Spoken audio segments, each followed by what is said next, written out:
하나님 말씀은 마태복음 5장 1절에서 4절까지 말씀입니다. 예수께서 무리를 보시고 산에 올라가 앉으시니 제자들이 나아온지라 입을 열어 가르쳐 이르시되 심령이 가난한 자는 복이 있나니 천국이 그들의 것이미요 애통하는 자는 복이 있나니 그들이 위로를 받을 것이미요. 아멘. 예수님께서 광야에서 사단의 유혹을 이겨내시고 이제 다 이긴 싸움을 하신 이후에 맨 처음 선포하신 말씀이 뭐였냐면 회개하라 천국이 가까이 왔다라는 말씀이었어요. 이제 하나님의 나라, 하나님의 통치, 하나님의 원리가 이 땅에 이제 임하였다라고 말씀하신 이후에 그 다음에 이제 가르치시고 선포하시고 고치시는 사역을 하시고 그러면서 이제 첫 번째 사역으로 사람들이 막 모였을 때 말씀하신 내용이 흔히 산상수훈이라고 말하는 마태복음 5장에서 7장까지 말씀이에요. 오늘은 그 첫 부분인 이제 마태복음 5장 1절에서 4절까지 말씀으로 일단 끊어봤는데요. 이제 그 흔히 여러분들이 이제 들었던 팔복이라고 해요. 그래서 제가 지난번에 말씀드렸다시피 사람은 다 자기 생각으로 생각한다고 했잖아요. 원래 알고 있던 생각을 가지고 말씀을 읽어갖고 들었기 때문에 흔히 예수님을 알지 못하고 그리고 하나님에 대해서 하나님의 법칙과 원리를 깨닫지 못한 상태에서 이 말씀을 들으면 뭘 생각하냐면 내가 복이 있으려면 무엇을 해야 하는가. 그래서 복을 얻기 위한 방법과 수단으로서 이 말씀을 대한다는 거예요. 그런데 성경에서 예수님께서 하신 말씀은 대부분 어떤 말씀이냐면 선포적 성향이 강해요. 이거다라고 말씀하시는 거예요. 그래서 5장부터 7장까지의 말씀은 우리가 복을 받으려면 어떻게 행해야 하는 그런 인간의 행위 혹은 노력 이런 것을 이제 이렇게 노력해라 그러면 하나님께서 너에게 복을 주실 것이다 라고 권면하거나 아니면 선동하는 내용이 아니다라는 거예요. 이것은 바로 복음이에요. 복음이 무엇이냐면 복된 소식이라고 하잖아요. 그죠? 이 복된 소식이 왜 복된 소식이냐면 나의 능력으로 내 힘으로 충분히 할 수 있는 것 아니면 최대한 열심을 해서 얻을 수 있는 것이라고 하면 이것은 복된 소식이 아니에요. 왜냐하면 그 소식이 없다 할지라도 내가 충분히 그것을 이룰 수 있기 때문에. 그런데 이것이 복된 소식이에요. 복된 소식이 왜 그러냐면 내가 할 수 없고 내가 상상하지도 못하고 내가 생각지도 못했는데 이미 나에게 이루어졌다라고 선포되었기 때문에 그것이 바로 은혜로 주어졌다 해서 복된 소식, 복음이라고 하는 거예요. 왜냐하면 이 말씀이 지금 5장부터 나오는 예수님의 말씀이 왜 복된 소식, 이 선포가 복음이냐면 하나님께서는 우리가 생각하지도 요구하지도 않았어요. 그리고 그것이 필요하다라고 생각하지 않고 상상도 하지도 못했는데 이미 하나님께서는 준비하시고 그것을 이루어 놓으신 이후에 그 결과를 선포하셨기 때문에 이것이 복된 소식이다라는 거예요. 오늘 말씀에서 보면 심령이 가난한 자는 복이 있나니 라고 번역이 이렇게 됐기 때문에 내가 복이 있으려면 심령이 가난하면 됐고 심령이 가난하면 복이 있구나 이렇게 생각을 한단 말이에요. 근데 원문에서 보면 뭐부터 나오냐면 복이 있도다 라고 먼저 나오는 거예요. 5장 3절 4절 5절 계속 뭐가 나오냐면 복이 있도다 너희 심령이 가난한 자들은 복이 있도다 너희 애통하는 자들은 이렇게 나오는 거예요. 그러면 이 말씀이 무슨 말씀이냐면 선포라는 거예요. 복이 있도다 지금 너희가 애통하고 있냐 복이 있도다 너희 심령이 가난한 자들아 하면서 말씀하시는 거예요. 자, 우리가 마태복음은 마태가 그 예수님을 믿는 그 유대 공동체 인원들에게 쓴 서신이에요. 편지예요. 그러니까 예수님 믿는 사람들에게 예수님이 어떤 사역을 했고 어떤 일을 하셨습니다라고 하면서 예수님을 믿는 공동체에게 확신을 주고 또 희망을 주고 어떤 말씀을 주기 위해서 기록된 책이거든요. 그 당시에 그 여러 핍박과 고난을 당하던 마태 공동체 사람들이 예수님의 말씀을 듣고 뭘 봤냐면 지금 그 사람들이 심령이 가난하고 애통하고 뭐 이런 상황이에요. 그러니까 그들에게 말씀을 전하는 거예요. 복이 있도다. 너희 심령이 가난한 자들아 복이 있도다 너희 애통하는 자들아. 그러니까 우리가 생각을 바꿔야 할 게 뭐냐면 내가 복을 얻기 위해서 우리 한국 사람들은 복 좋아하잖아요. 그죠? 복을 받았으면 좋겠다 해가지고 내가 원하는 복이 있는데 그 복을 받기 위해서 하는 수단과 방법 중에 보니까 기독교에서는 뭐 여기 이렇게 심령이 가난해야 되고 애통해야 된다라고 얘기하고 있고 불교에서는 참선을 많이 하고 긍휼을 많이 베풀면 된다. 자비를 베풀면 된다. 이렇게 얘기를 해요. 그래서 불자들은 그렇게 해가지고 복을 얻기 위해서 하는 것이고 그 마음 그대로 기독교에 와가지고 기독교도 그렇게 하는구나 하기 때문에 말씀이 변질되는 거예요. 복을 얻기 위해서 행해야 되는 수단과 방법으로서 이것을 말씀하신 것이 아니라 복 받은 너희들의 상태가 지금 보니까 심정이 가난하고 애통하다. 그러니까 너희들에게 복이 있다라고 선포하는 거예요.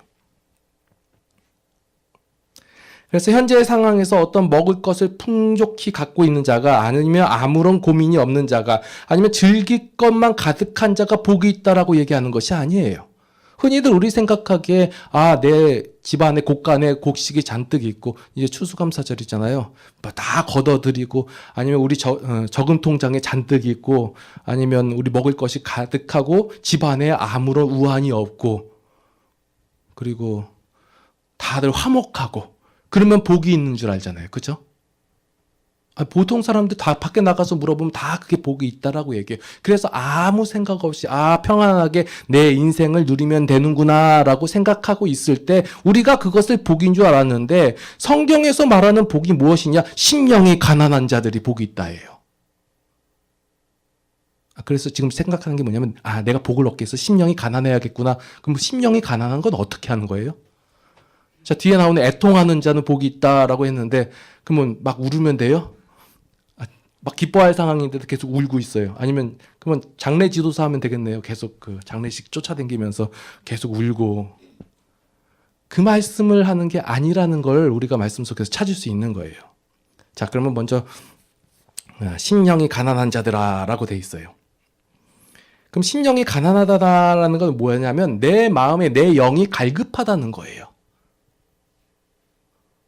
지금 내 먹을 것이 있고 내가 풍족하고 내가 살기 좋은데 그러니까 내 삶 속에서 어려운 상황 때문에 그것 때문에 내 영이 갈급한 것이 아니라 내가 하나님을 믿고 하나님의 자녀가 되었고 그런데 내가 이 영의 갈급함이 있다는 거예요.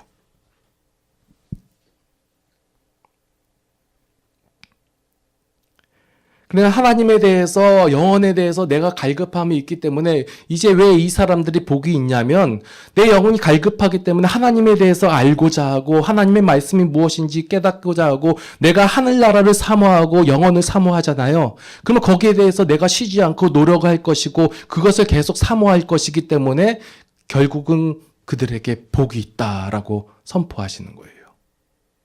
지금 이거는 우리가 지금 상황 속에서 우리 삶 속에서 어떤 부족한 것을 얻기 위해서 아니면 내 생활을 윤택하기 위해서 복을 바라는 이 심정이 아니라 여기서 말씀하시는 것은 이 상황과 조건을 다 제하고 우리가 죄에서 구원을 받아서 하나님의 자녀가 되었고 성도가 되었는데 이제 성도가 되었으니 난 끝이다. 난 행복해요. 나는 끝이에요. 나는 누리고 살아요. 이게 아니라 내가 하나님의 자녀가 됐음에도 불구하고 여전히 죄에 대해서 유혹을 받고 그 죄에 대해서 넘어지고 쓰러지고 이러니까 내가 어떻게 된 건가? 내가 하나님의 백성이 되고 하나님의 자녀가 됐는데 여전히 왜 죄에 대해서 넘어질까 하는 이런 고민, 갈등, 그러면서 하나님의 나라, 하나님의 백성이란 무엇인가라고 고민하는, 생각하고 깊이 상고하는 이 상황, 이것이 심령이 가난하다라는 거예요.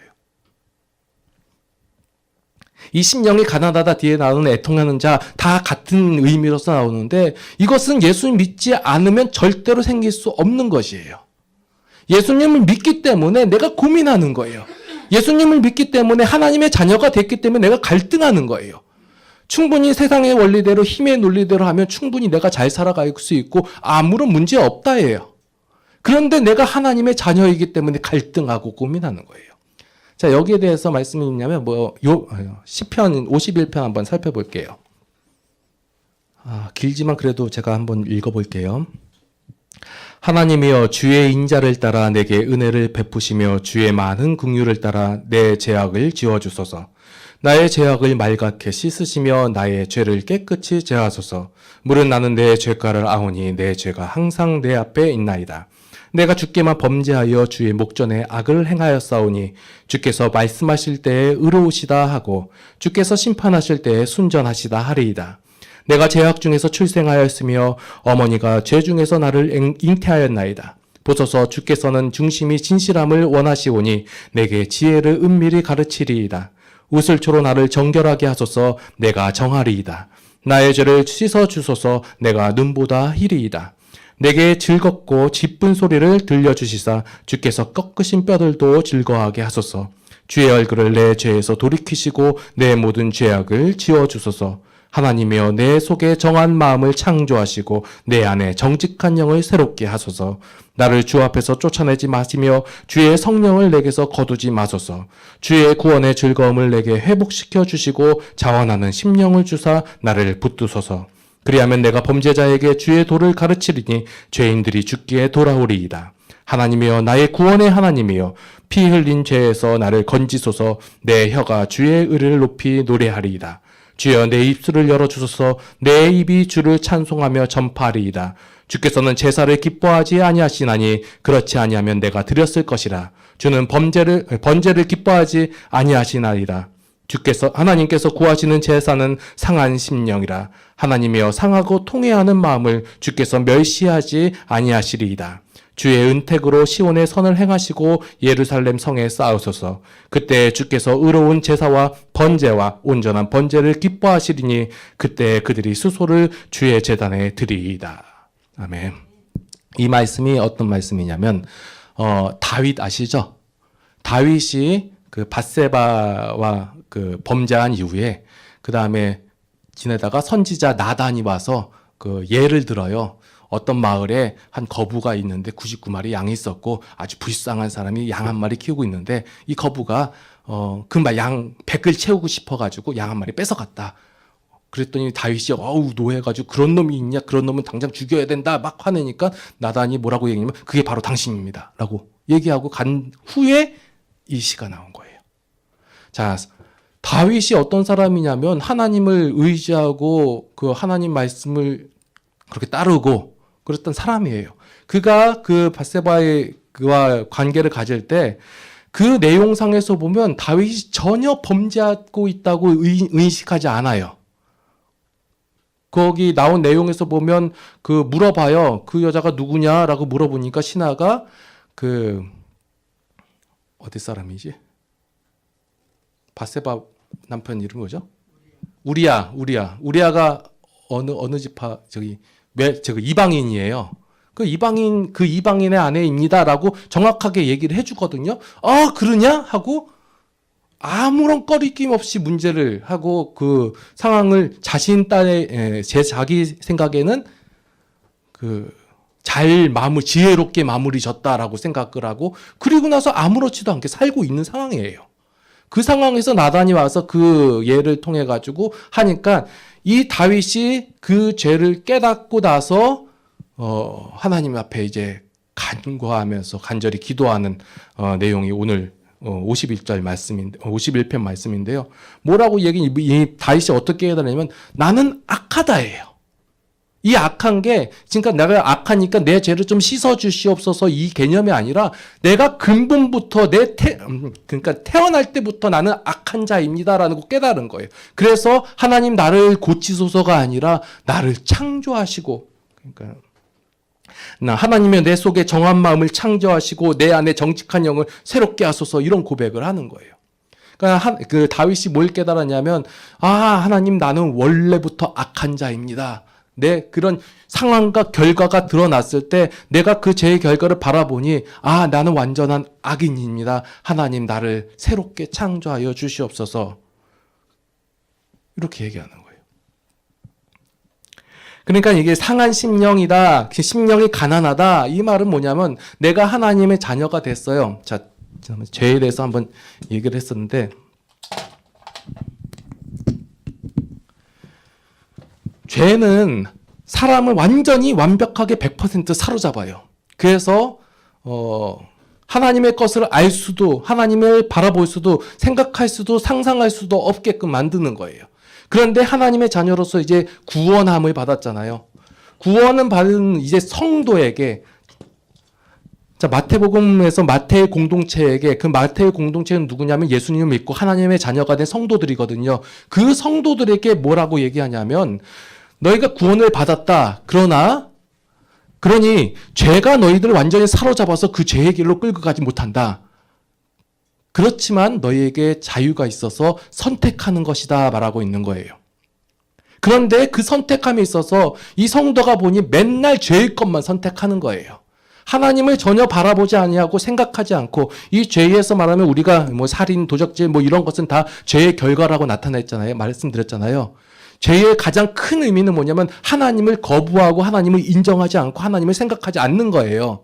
내가 성도가 되었고 하나님의 자녀가 됐는데 그냥 나는 세상 생활에서 그냥 만족하면서 기뻐하면서 그냥 정직하게 나는 살고 있다라고 생각하고 있었는데, 내가 도덕적으로 윤리적으로 괜찮다라고 생각하고 있었는데, 보니까 하나님의 말씀을 대하고 하나님을 깊이 생각하다 보니까 내가 죄에 대해서 계속 넘어지고 있는 거예요. 그게 무엇이냐면 하나님을 생각하지 않고 인정하지 않고 하나님을 바라지도 않는 거예요.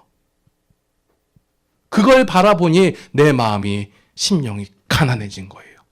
내 마음이 상한 심령이 된 거예요.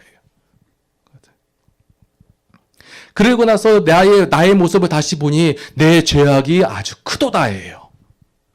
나는 원래부터 악한 자였고 내가 바라고 생각하고 추구하는 모든 것이 다 죄구나라고 깨달으니 내 마음이 상하고 뭐가 되냐면 애통하는 자가 된 거예요. 애통하고 있을 때 이제 말씀이 이제 들어오는 거예요. 마태복음 5장에서 뭐라고 말씀하시냐면, 복이 있도다 너희 심령이 가난한 자들아, 천국이 너희 것이며, 복이 있도다 너희 지금 너희 애통하고 있냐. 왜 애통하고 있냐가 뭐냐면 그냥 아파서 아니면 내 처지가 불쌍해서가 아니라, 내가 하나님의 자녀가 됐고 하나님의 백성이 되었음에도 불구하고 여전히 죄를 사모하고 죄에 대한 것을 바라보고 하나님을 거부하고 있는 내 인생을 바라보니 내가 애통하는 거예요.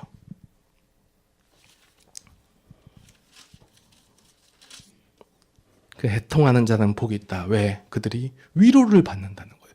하나님, 나는 도무지 구제할 수 없는 그런 죄인입니다라고 통곡하며 아파하고 있을 때 하나님께서 말씀하시는 거예요. 복이 있도다. 왜냐하면 너희가 하나님의 위로를 받을 것이다. 이게 하는 거예요.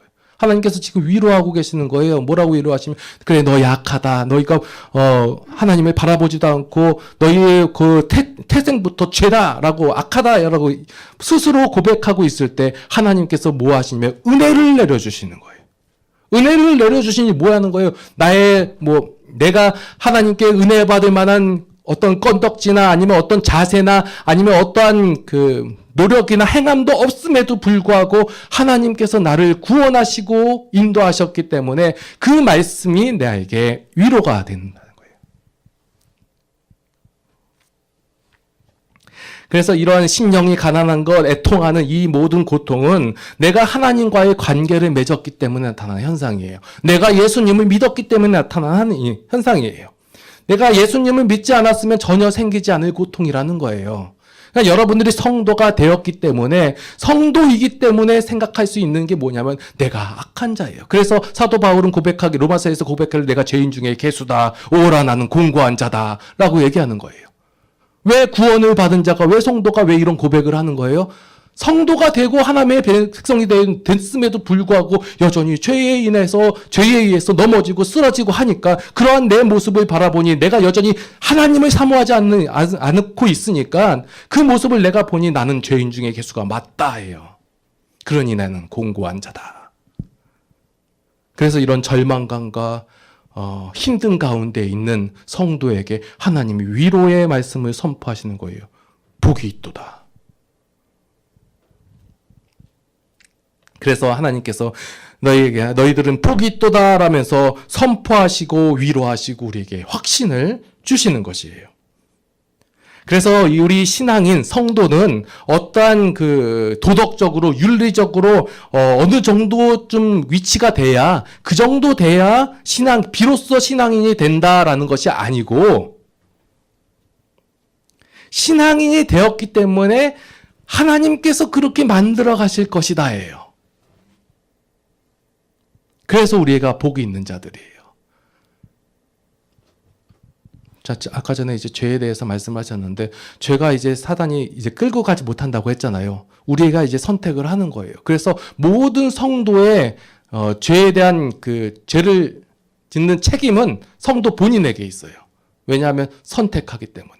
근데 그 선택하는 것도 신앙이 여리고 어리석으면, 그러니까 잘하지 못하면 여전히 원래 알고 있던 세상의 것을 선택하기 때문에 그럴 수 있어요. 그래서 신앙인의 책무가 무엇이냐면 다른 어떠한 업적을 이루어라, 하나님을 위하여 어떠한 큰 사업을 일으켜라가 아니라 신앙이 자라야 할 책임이 있다는 거예요.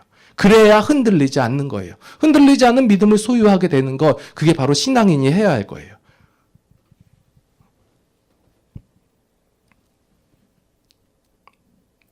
그래서 이제 신앙인이 되었기 때문에, 성도가 되었기 때문에 뭐가 되냐면 먼저 죄를 깨닫게 되니까 나의 상태와 상황을 알게 되고, 그 상태와 상황을 알기 때문에 이건 도무지 어떻게 할 수 없구나라는 절망 가운데, 힘든 가운데 있을 때 하나님께서 그 힘든 가운데 있을 때 바로 그것이 바로 상한 심령이고 애통하는 마음이라는 거예요. 그러하기 때문에 그때 하나님께서 예수 그리스도로 말미암아 그 모든 문제를 해결해 주시고 완성을 이루겠다. 바로 천국이 너희 것이다. 위로를 받을 것이다. 라고 선포하심으로 말미암아 우리가 위안을 얻는 거예요. 그 근거가 어디에 있냐면 바로 예수 그리스도의 십자가에 있다는 거예요. 왜 이 십자가가 중요하냐면 십자가 아래서 우리의 모든 죄가가 다 해결이 되었고 구속, 죄사함을 받았기 때문에 우리가 하나님의 자녀 백성이 되었다 이거예요. 그러니까 하나님의 백성이 되었다라는 것은 하나님의 통치 가운데 있는 것이고 하나님의 법 아래에 있는 것이고 하나님께서 책임지신다는 거예요. 그러하기 때문에 너희에게 복이 있다예요. 그것을 바라보고 생각하고 고민하고, 그래서 하나님, 나는 내가 그냥 착하게 살고 내가 도덕적으로 완전하고 내가 그냥 윤리적으로 괜찮다 싶으면 괜찮은 줄 알았어요 라고 있었는데, 하나님의 말씀을 통해서 내가 이 죄를 도무지 이길 수 없는 자로구나, 내가 죄에서 벗어나려면 나의 힘과 노력으로 도무지 될 수 없구나, 그러니 내가 예수 그리스도의 십자가를 바라봄으로 말미암아 예수님께서 우리와 함께 하셔야지만이 내가 그 안에서 승리를 얻고 이김을 얻을 수 있구나라는 고백이 우리 신앙 가운데서 나온다는 거예요. 앞으로 계속해서 이제 5절부터 쭉 나갈 거예요. 말씀을 읽으실 때 우리가 생각할 것은, 말씀은 우리에게 나가서 우리의 말씀이 우리를 변화시키는 것이지, 내가 자세를 잡고 내가 받아들일 것을 생각하고 내가 환경을 조성한 후에 말씀을 받아들이는 것이 아니에요. 그래서 하나님의 말씀이 우리 가운데 임하여서 해결하신 하나님의 선포하심, 하나님의 하나님의 다짐, 하나님의 각오, 이거예요. 내가 각오하고 다짐하는 게 아니라 말씀 속에서 이제 하나님께서 내가 너희를 이렇게 하겠다라고 말씀하시고 그 다음에 하겠다라고 선포하시잖아요. 지금 우리가 할 건 뭐예요? 근데 그러니까 내가 심령이 가난해져야겠다가 아니라 지금 우리가 심령이 가난한 거예요. 가난한데 어떤 사람은 알고 있는 것이고 모르고 있는 것이고, 그래서 말씀 가운데 설교 가운데 선포되잖아요. 여러분의 심령이 가난한 거예요. 여러분들 지금 애통하고 있는 거예요. 그러니 하나님께서 천국을 우리 가운데 임재하게 하시고 또한 하나님의 위로가 우리 가운데 풍성히 임할 줄 믿습니다. 기도하겠습니다. 하나님 감사합니다. 우리가 아직 죄인 되었을 때, 우리가 하나님의 것을 생각하지도 상상하지도 못했을 때 하나님께서는 우리에게 구원을 허락하여 주셨습니다. 우리가 구원받았음에도 불구하고, 성도가 되었음에도 불구하고 여전히 하나님을 모른 채 하면서 살아갈 때 그래도 하나님께서는 우리에게 은혜를 더하여 주셨습니다. 우리가 이제 말씀을 통하여 깨닫게 되고 우리 주변을 살펴보고 내 자신을 바라보니 우리가 죄인 중에 괴수였습니다. 그래서 우리의 힘과 능력으로 도무지 일어날 수 없고 도무지 하나님의 그 선을 행할 수 없음을 우리가 고백을 합니다. 이렇게 우리가 절망 가운데 있을 때 하나님께서 복이 있도다라고 선포하심으로 말미암아 우리를 붙잡아 주시고 우리에게 은혜를 더하여 주심으로 온전히 하나님의 사람으로 살아갈 수 있게끔 인도하여 주심에 감사를 드립니다. 이제 한 주간도 살아갈 것입니다. 우리가 말씀에 대하여 민감하게 하여 주시옵소서. 하나님을 민감하게 바라보게 하여 주시옵고 하나님을 바라보는 말미암아 우리의 모든 것이 해결되어지고 우리가 하나님으로 말미암아 참 기쁨과 평안을 누리는 우리의 삶이 되게 하여 주시옵소서. 감사드리며 예수님 이름으로 기도합니다. 아멘.